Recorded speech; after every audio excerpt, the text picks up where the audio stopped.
Hello, and welcome to the Mothers of All Crime. This is a podcast where we deep dive into mothers involved in infamous crimes and scandals. I'm Monica, and this is Crystal. Welcome back to the Mothers of All Crime. We're going to be picking up where we left off with the Gabby Petito docuseries part 2, Investigation. Yes. So in the last episode, we kind of ended off where Gabby had gone missing. Her family had been trying to contact her and Brian's family and not getting any responses. They had filed a police report, a missing persons report, and in Northport, Florida on August 11th, wow, September 11th. I really want to have this and be in August apparently. You're trying to wrap it up quicker. I am. September 11th, 2021. Police officers were sent to Brian's family home where the parents did answer.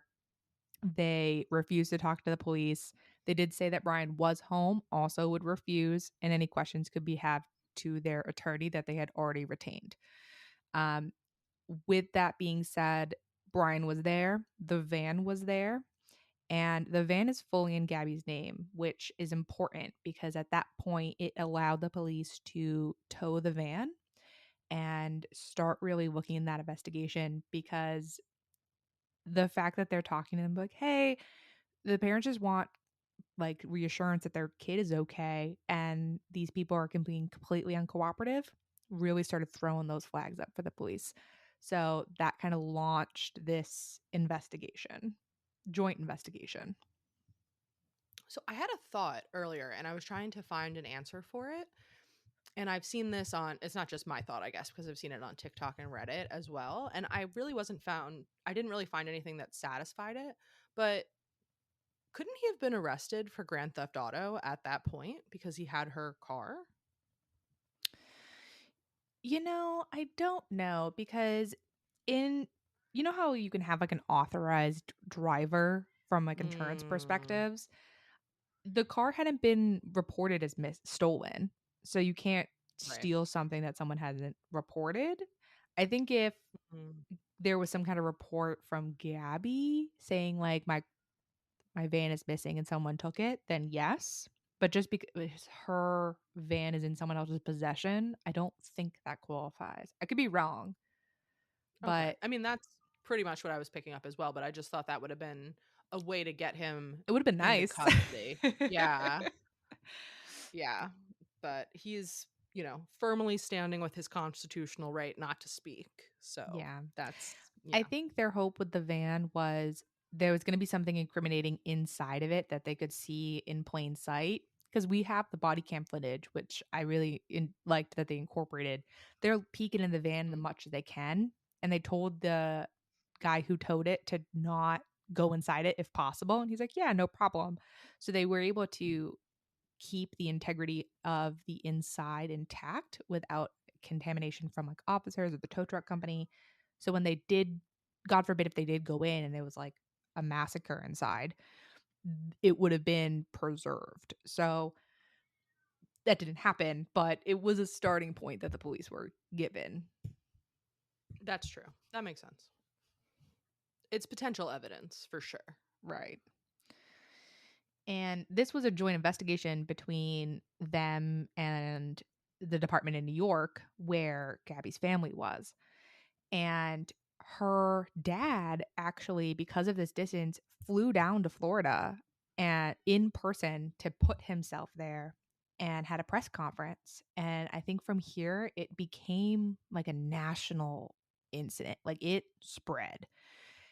And I think having the dad, in my opinion, doing that press conference really brought her to life. It's not just an officer standing on the screen talking where you can kind of like not connect. You saw like the emotion and the pain in his father's face, which I think helped people start to really step in and It, look for I think Gabby. I think that definitely happens in missing persons cases where it's obviously sad and upsetting if someone is missing, but if they're desperately missed by their family, by their friends, people are showing a lot of emotion and they have a lot of desperation. I think that people have empathy for that and can see themselves in that situation, and it makes her more relatable, and it makes Mhm. other parents think, wow, I have a 22-year-old or whatever, and if this was my daughter, if this was my kid, if this situation was like this would be gutting. Right. So I think that people were able to relate to her and relate to him, and they could see themselves in her family. Also, the body cam footage being released was huge, and that definitely caused a media sensation. There's a lot of attention to that, Yeah. which I agree. It was good to include in the documentary for sure. It's a big deal. Do you remember yourself seeing stuff? Because I don't, at this point Yeah. in the investigation, I don't remember seeing anything quite yet. I saw stuff later on, which I'll mention when it comes, but I hadn't seen anything yet. Did you see stuff yet? Yeah, I definitely did, but I watch a lot of like YouTube and TikTok true crime things, and I remember this cycling and seeing the body cam footage and thinking the whole situation was bizarre, and then it just got more bizarre. So I did follow it in real time when it was happening. Interesting. Yeah, I'll mention when I discovered it in real time. But Oh, okay. um so obviously her last known location was out west. So her parents, her step parents, the four of them Pers- really started making a lot of noise. They were calling departments and putting up posters and websites and news. And her stepdad actually flew out to Wyoming to meet with the sheriff's department as like the in person for that area. So they really right, had parents in each of the main locations, which I think was really smart. And she's lucky that she had that family dynamic to do that. So he was that right. representative for the family, which again pushes the this is a real person kind of vibe to people. And it's a lot harder to ignore a human being in your office than the emails and the phone calls that sometimes Yeah, happen. definitely. And he was, boots on the ground, getting involved in the search teams. He was physically looking for her as well and working with the police in the state. And it was clearly a big effort put on by all four of her parents. And yeah, it's heartbreakingly sad, but I do think in a tough situation like this, it is better to show up and be as involved as possible, because you're not going to get brushed aside Right. and forgotten about. And not to mention, the area that they were looking was Teton or Tenton or however you pronounce Grand it, Teton, Grand I think, Teton. or Uh, Teton. the national forest is Right. massive. So Hmm. having to search over this terrain, they had horseback, they had dogs, they had search parties, walking, drones. Like they really brought all the options out to try and Yeah. get over this wilderness. And the FBI actually ended up getting involved as well. Yes, they did. And they stayed involved for a long time because of all the events that are to come. Yeah. Got very complicated. It's sort of I loved how they presented it in the documentary, because they were showing things in chronological order but also adding details when they were important. Um and I think we're around September 17th at this point, where there's a welfare call made, which I'd never actually heard the welfare call before. And we could talk about it in a minute, but a welfare call was made basically saying that Brian needed to be checked on because he may have OD'd. So the cops go to the Laundrie residence and they say, "Oh, yeah, he's been missing for days. He went camping, he never came back." I And my jaw drops every time. yeah, Like, loss how of did he get words. out of the house?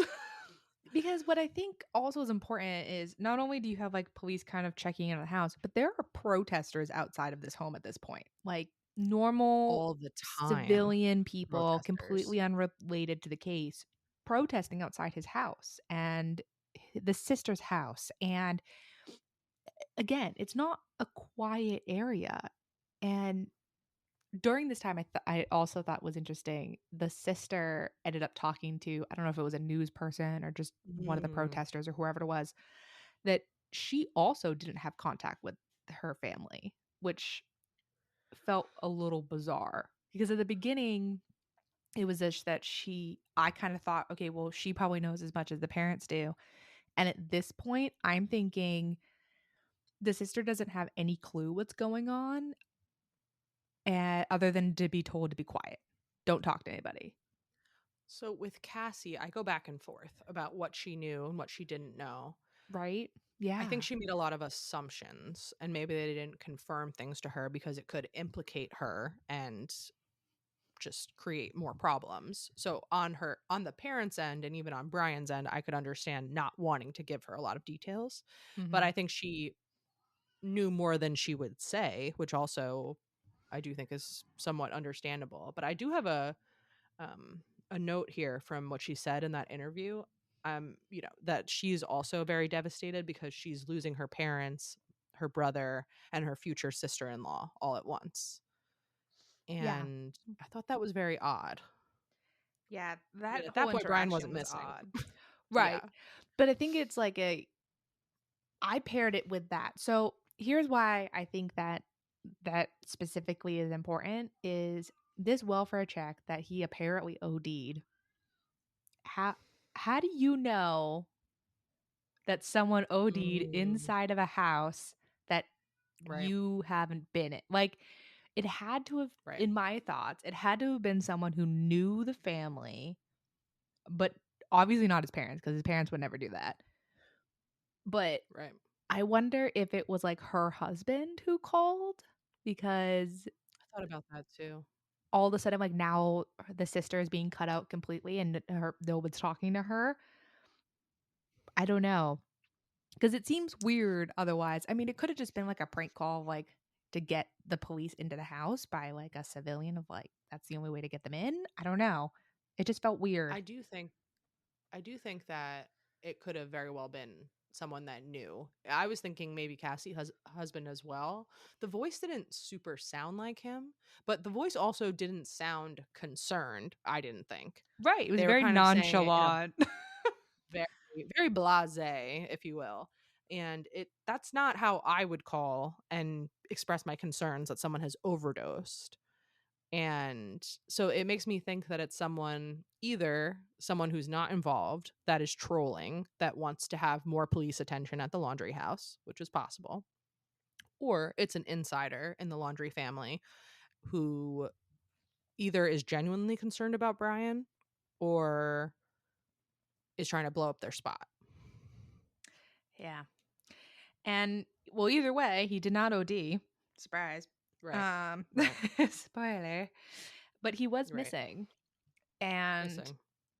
I I do want to mention that like with it, the parents did state that Brian would go out camping a couple days at a time. They wouldn't hear from him because he'd go like off grid and come back. Like this wasn't an abnormal thing. So Right. when the police showed up and they're like, "Oh, he's been missing for days." The first couple days to them wasn't odd. I think it had just now got to a Mm. point of now he's been gone even longer than normal. At least Well, that's I how mean, I took it. that's their story for True. sure. Yeah. But it's odd to me that it wasn't mentioned until someone says that he's overdosed. Right, which is why I'm like, it's got to be someone who's inside knowing that like he wasn't there and he hadn't been there Mm. for a while. Yeah. I wonder if it was a neighbor that was maybe doing their own surveillance and just noticed that Brian didn't appear to be there. Because the family was going on with their life. So like Brian would be Yeah. seen here and there and his parents were still like going out and doing their thing. So it's like you wonder maybe it was a neighbor and they just noticed that he hadn't walked outside in a while. But then wouldn't you have noticed like his car's not there either. Like it's not just him.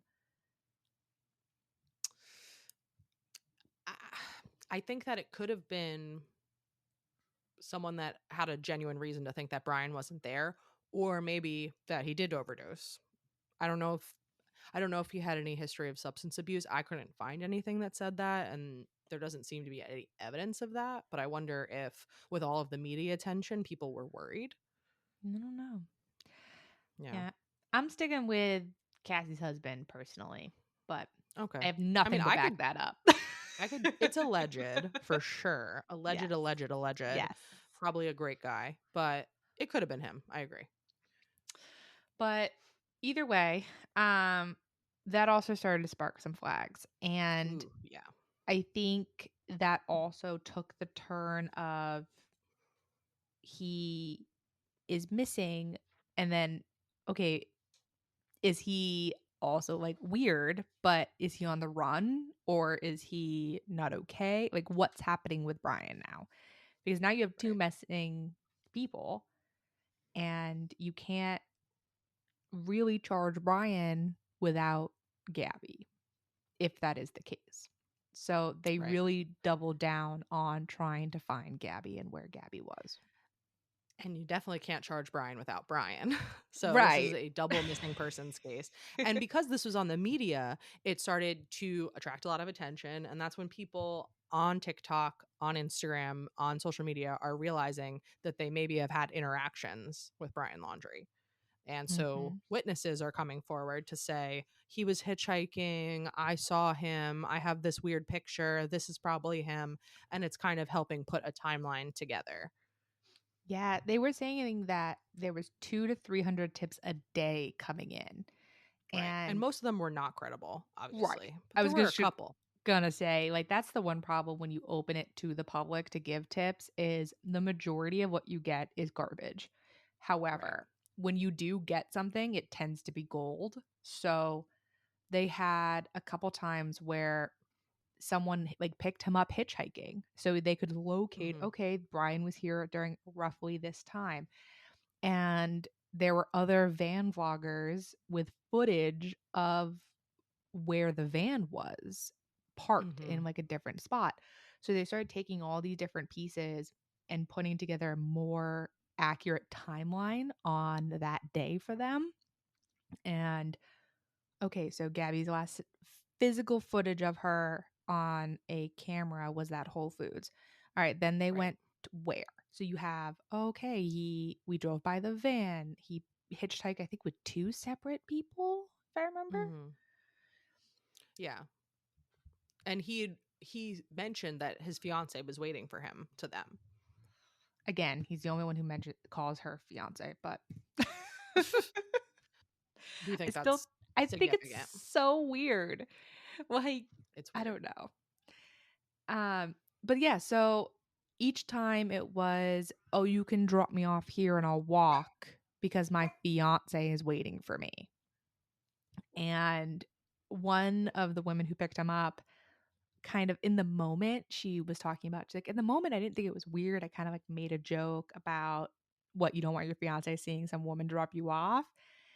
She's like, and then she's like, it felt weird, but I didn't think anything of it. And then now that she's seeing him on the news, she's like, now I kind of understand. Oh, okay, maybe something else was going on. So it's so interesting listening to like the after fact. Like, oh, that's probably Oh, why he was being weird. Like, absolutely. I mean, the terror of looking in hindsight at who you picked up in your car also probably shouldn't pick up hitchhikers. It's very nice, but probably not a good idea almost ever. yeah. I mean, it used to be super normal and it's probably a very regional thing. Sure, but Um, this is 2021 we're talking about. Don't pick up a man in your yeah. car while you're a woman driving alone in the woods. I'm Yeah. sorry. That is not a good idea. And I don't want Yeah. to, freak anybody out, but I definitely do not recommend that anyone does that. Um yeah. So, yeah, crazy. So the people who did see him and the people who did see the van helped kind of narrow down the area to look in and the timeline of what probably happened. Yeah, so they zoned into the Spread Creek area of the park and they were able to kind of take that tens of thousands of acres, 100,000 acres, whatever it was, to a much more tangible area. And there were a lot of floods and a lot of rain. So you had people doing searches in like waist deep, chest deep water. The dogs could only do so much because they were getting attacked by alligators, which I thought was wild. Oh, but that's in Florida we're talking about, right? We're not talking about Wyoming. Yeah, sorry. I'm just talking like all of the searching different like Yeah. areas. I would love to And know what they spent on these search. I mean, it was oh, extensive. It it's was crazy. crazy. The manpower, Weeks of like searching. they definitely took volunteers. Mhm. Which part of me I was like so ready for them to have a Wyoming volunteer and have it be Brian. I was so ready. I don't know why. I just felt like he was that toxic that he'd be like, "I'll help search. It wouldn't be Oh. me." Like, I don't know why. Or like one of his parents. I was so ready for that to come. It did not R- come, but I Returning to the was scene, so though, I could ready. see it. So, sadly, they did well. Also, it It was good and bittersweet. bad, Yeah. bittersweet. They found Gabby, and she was laying on her side. She was wrapped in a sweater. She was very decomposed, but she was not skeletonized. She'd clearly been there for weeks, and her poor stepdad identified the body and had to tell her mom and her dad and her stepmom that they found the body. Yeah, so they found the body on September 19th, and the investigator described it as a unnatural position, and the stepdad described it basically her laying in the fetal position esque. And to the investigator, he kind of determined that that was very staged. Um, there were burn marks on the ground from someone trying to make a fire next to her, but no fire making stuff. Her boots were just like very nicely placed, and it felt wrong. And I cannot imagine being the stepdad having to then make the call, because it's one thing to have a picture sent to your phone identifying your stepchild or really his daughter, but then having to have a conference call with your spouse, her mother, her father, her stepmother, like all of these people to tell them the worst option, which I think is something in the back of their head. They knew it was a Yeah. possibility, but it's never something you actually want to hear. As long as she's missing, even if it's very unlikely, the hope remains Yeah. that maybe she is alive somewhere. And when you find the body, it provides closure, but it also means that she's definitely gone Yeah. and there's no fixing the situation.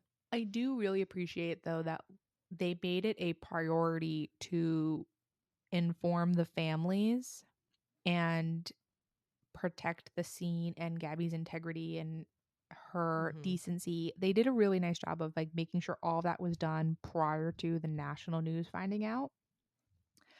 Um, which is where I suddenly found this case. um, This is where I you found come in. out, I had watched the news of her body being discovered and the aerial footage of the crime scene and okay, now we're going after Brian to charge him. Where is Brian? Um, so that's where I came in kind of like concerned. I'm like, okay, there's this manhunt for this person in Florida who killed someone in Wyoming. Like it was a very interesting random one that again went crazy on the media, on social media. It just everywhere. Yeah, definitely. It was a huge story before, but a confirmed murder amps it up substantially. And all of this happened relatively quickly. Like considering the time it takes to do investigations in general, this case Right. was investigated and her body was found relatively quickly, all things considered.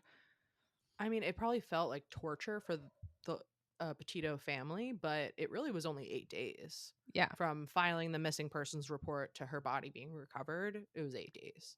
Yeah. And they kind of determined that she was probably killed on August, finally have the right month, uh Hmm. 27th ish was where they narrowed it down. And Yeah. I think between the 27th and the 29th, definitely. But it yeah. could have, yeah, it was definitely in that range. Oh yeah, because they're not going to know exactly because Yeah. of the time The frame and decomposition decomp also. and the nature. Right. The um, exposure to the elements is a huge factor in this case, and the decomposition, yeah, it affects all the and evidence. because they looked at her, the last evidence that they could find to confirm that she was alive was at 8:23 on the 27th when she was moving files around on her computer, Mm-hmm. and they were video files that she was editing, and that's the only reason that I'm like, okay, it most likely was probably Gabby because she was the only one who was editing anything. Right. So that confirmed it. But after that, everything, it was radio silence, computer, phone, everything. Yeah. I So mean, yeah. their guess was that she was killed roughly sometime after that, and then her body was moved to where they found it. Right. Which is very, very disturbing to think about. Another disturbing thing that comes out at this point in the documentary is the call records from the end of August, specifically August 29th, where there's a 55-minute call from Brian to his mom. And then that's the day a lawyer is retained for Brian. Mm-hmm. And there was calls back and forth um, And between text her going to Gabby's parent. phone. Yeah, so he was calling back and forth between his parents and himself. And there was that weird text, if people remember, that Mm-hmm. her mom got about Stan. Right. Now, looking at that timeline, it is assumed that Brian was actually the one who sent that text.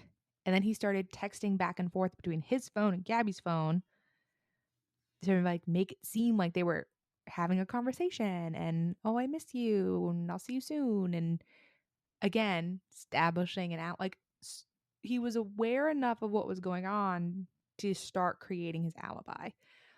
If that was Yes. him, if that was his advice he was given, we will never know.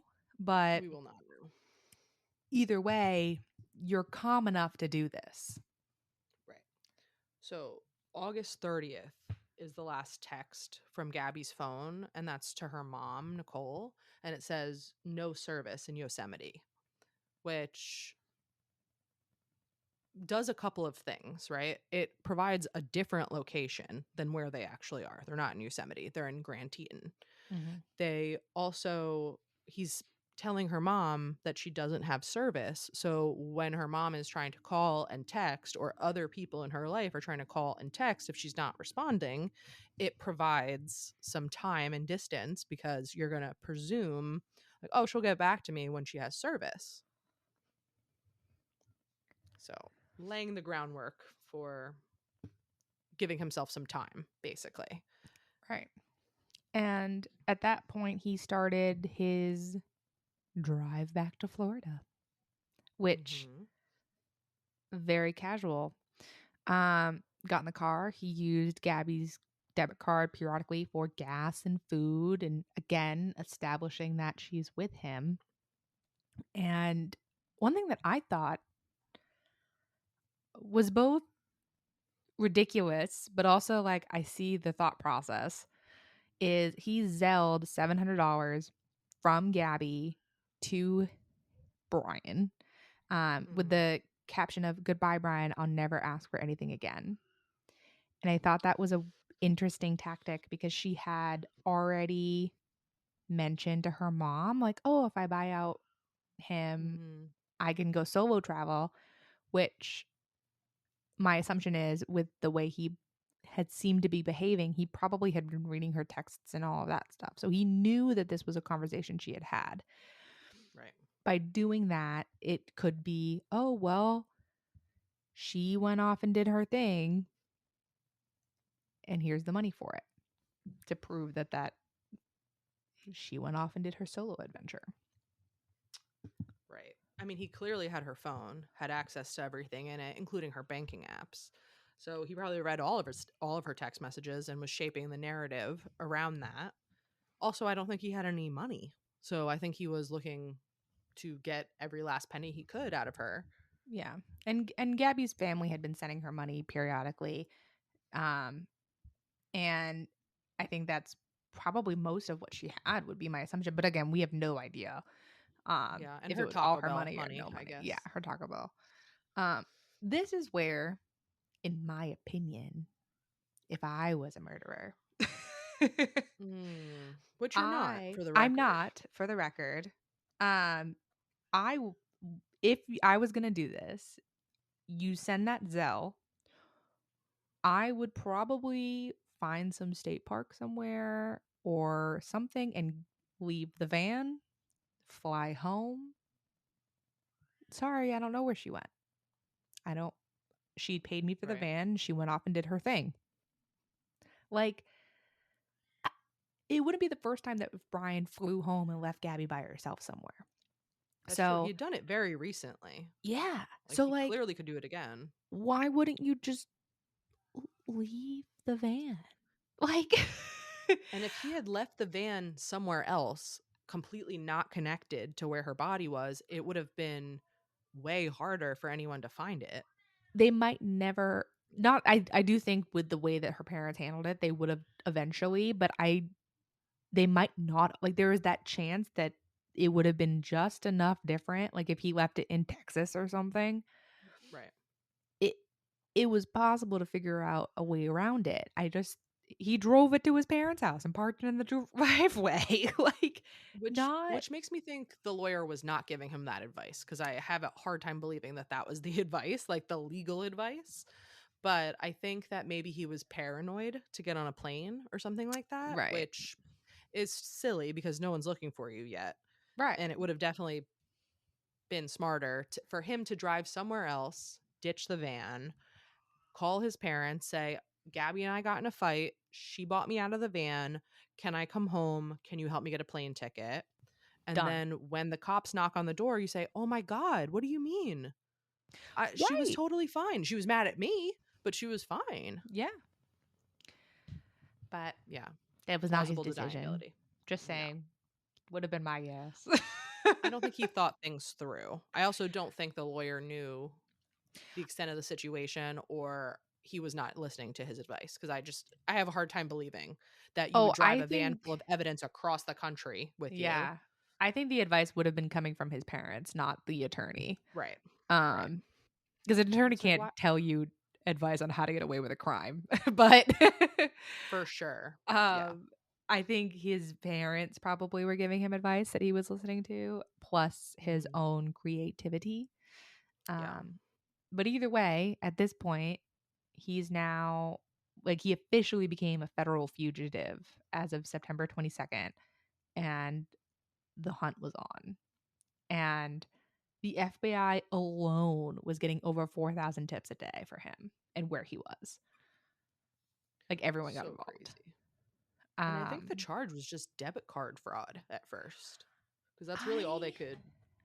I don't know. So, I will say, and they vaguely mentioned it in the documentary, is like they're always going to undercharge it first because they want to get their ducks in a row. So my guess is they probably did that first while they were processing evidence, gathering, having the lab do stuff. Right.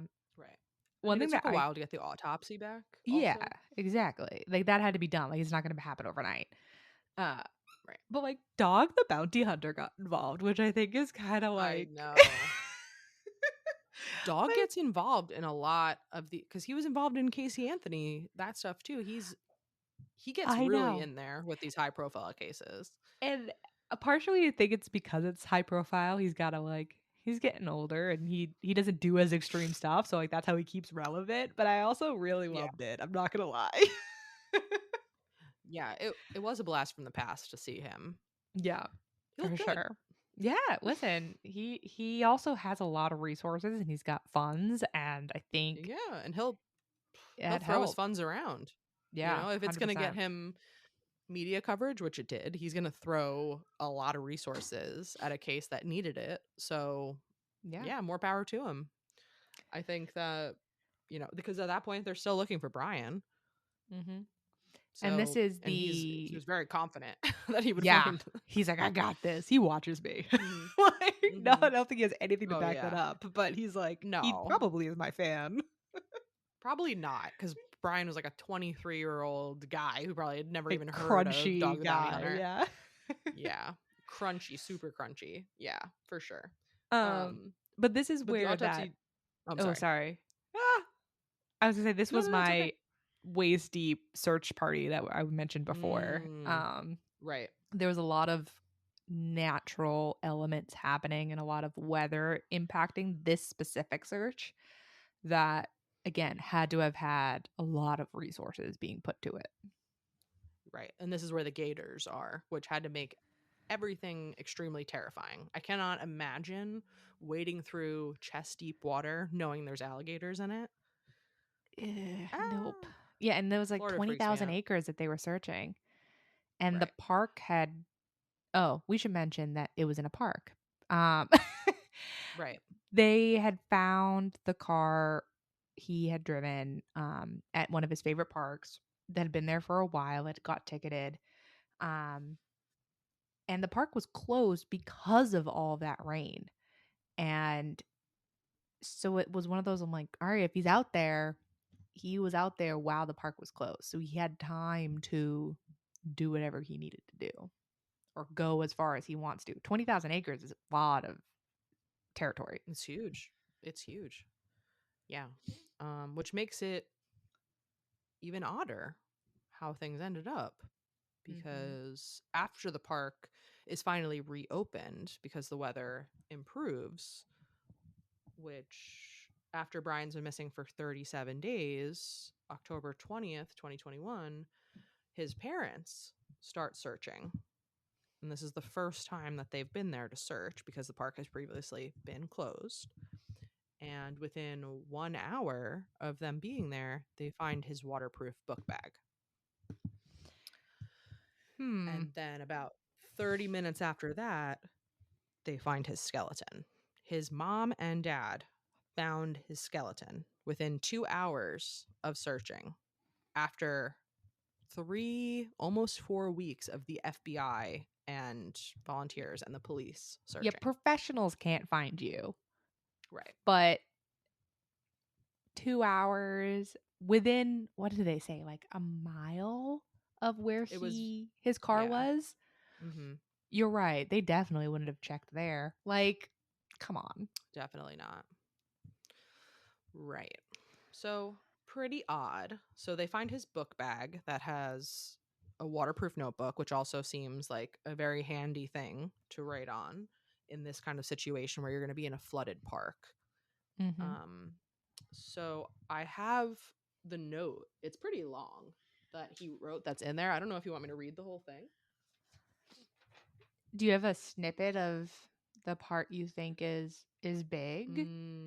I mean, I have literally the whole thing, but I could just say what the gist of it if you don't want to read the whole thing, because it is pretty rambly. Yeah, I feel like it rambles.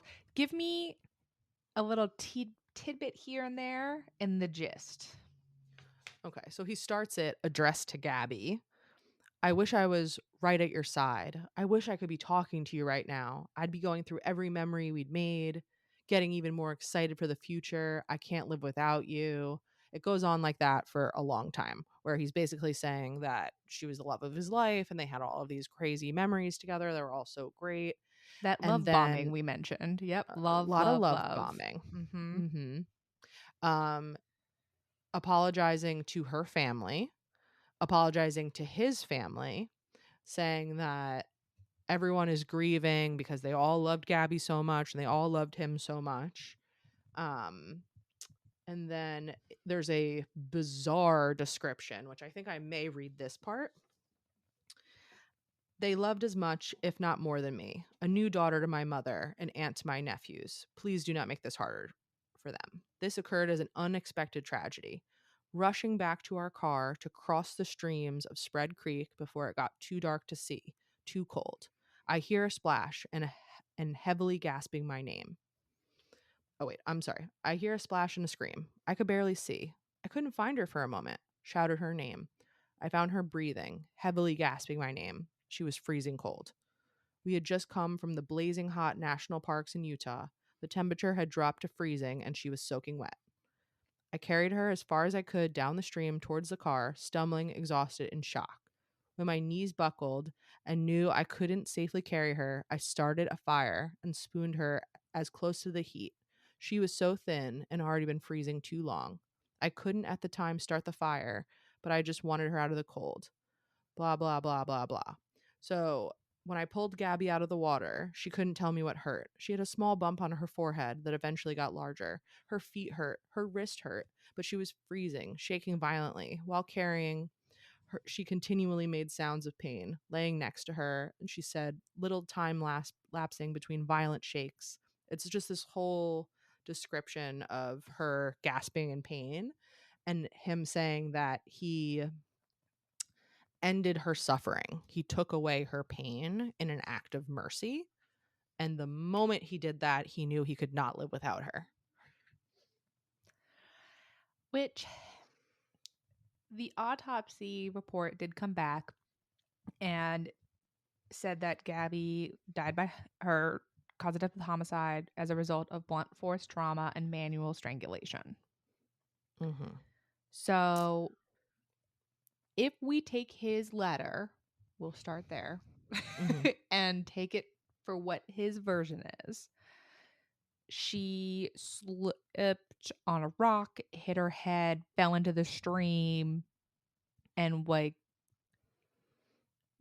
I don't know, got pulled under and broke all her bones. And he took her out and ended up strangling her because she was in so much pain. As a mercy? Is that's how I took his version? I think that's what he's saying. To His me, version? hard to imagine. Several elements of it are hard to imagine. It's so freezing cold that all of a sudden the water is extremely cold, and all of a sudden she's so injured and she's shaking so violently that this is the only solution. And not to mention, I get that like they had been hiking all day and totally get it. But like he wasn't exactly in bad shape. And she wasn't exactly a large girl. Like you're telling me she you was couldn't have like super tiny. threw her on your back and moseyed your way over?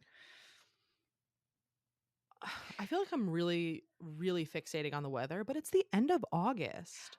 So I just Googled it because I did the same thing and I hadn't looked it up before.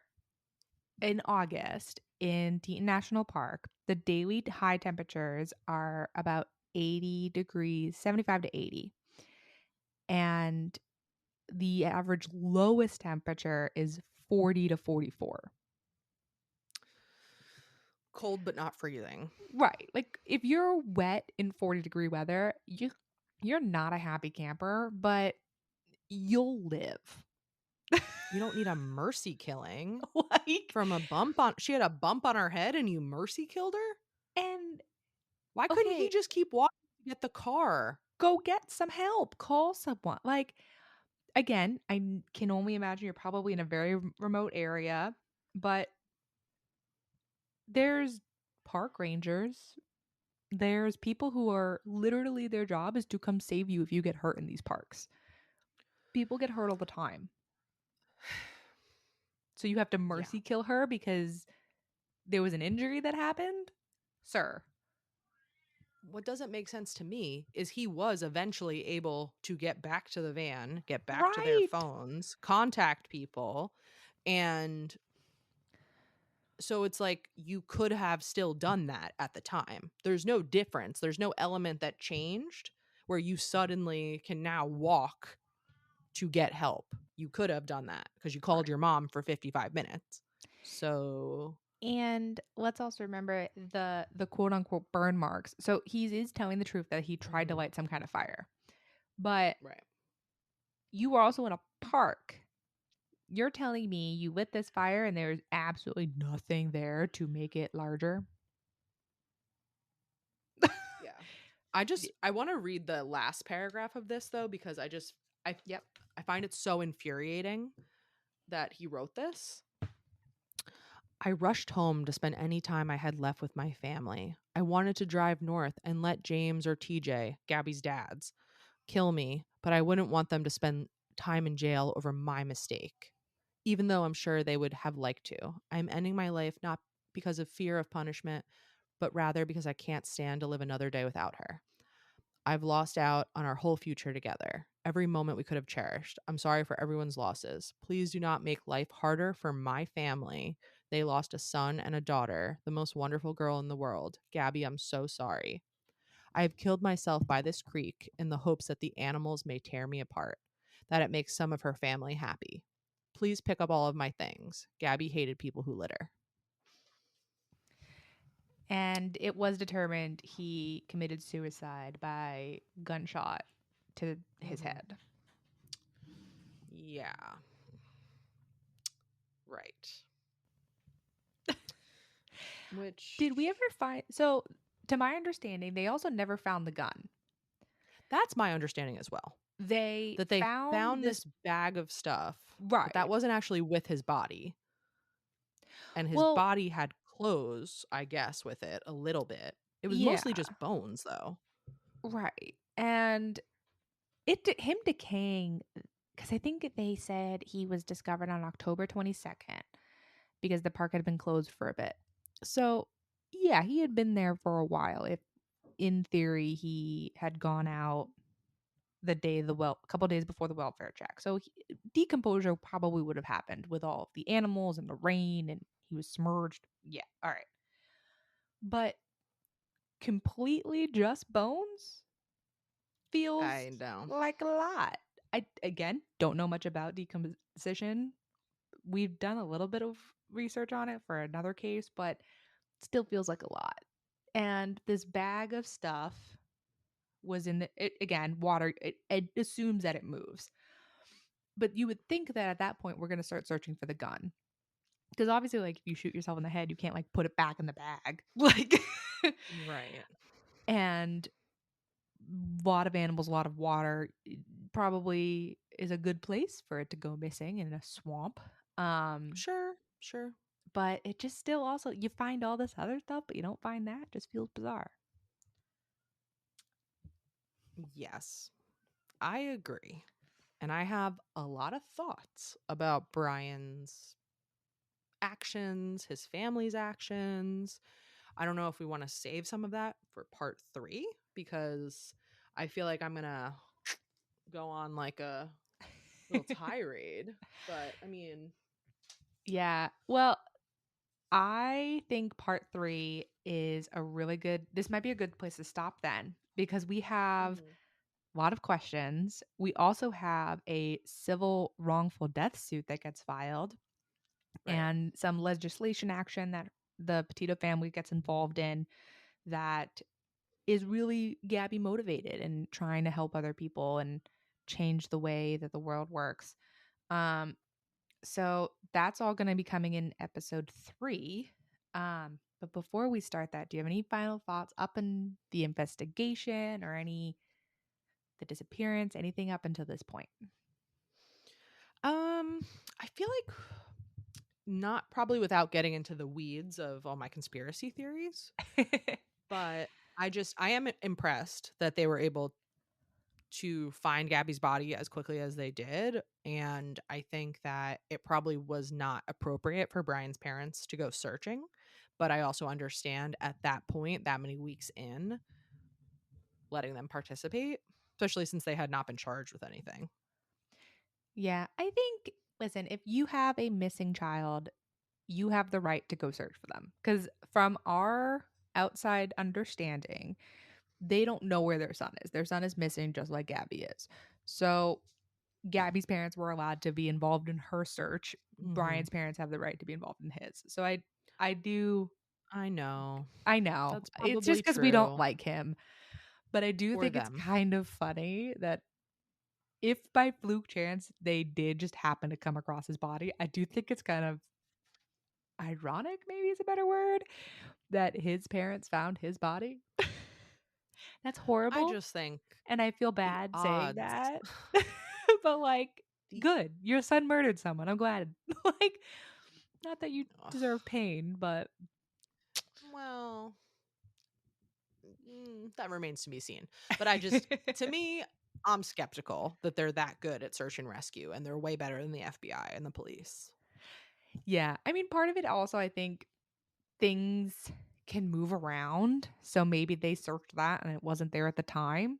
Hypothetically, that is possible. For I don't sure. Could be necessarily possible. believe that, but it is possible. It is possible. Is it probable? I don't know. Do you have any final thoughts for this episode? No, I think my final thought was that I think it's funny that his parents were the ones that found him. Which I just think is horrible, but I don't know, it kind of was weird to me.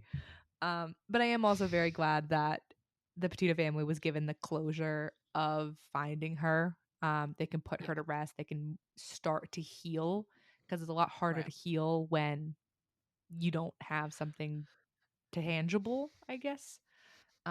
Well, it brings an end to the search phase, which had to be excruciating for all of them. Yeah, exactly. So that's really my last thought. And he should have ditched the van. I guess that also would be there. I know. I hesitate to give tutorials on how to get away with murder, but some of these things are just so obvious. Right? Like, listen, watch any true crime and you probably could have figured that one out. He's just a slacker. But you know what? He wasn't watching TV. He was out there hiking. That's his problem. This is why hiking isn't good for you. I only hike places where I still have cell service. I'm not going out into the middle of nowhere. So call me whatever, but this situation is not my situation by 1,000,000%. It's not relatable. Gabby is a little bit relatable to me. Brian, I do not understand, and it sounds like his life was horrible through his own choices. I know. We got to find an earthy, crunchy friend who can give us insight. Maybe I'll ask around. We'll see what they say. All right. Well, here we are. Ready for episode 3? I'm ready. All right. We'll see you guys next time. Bye.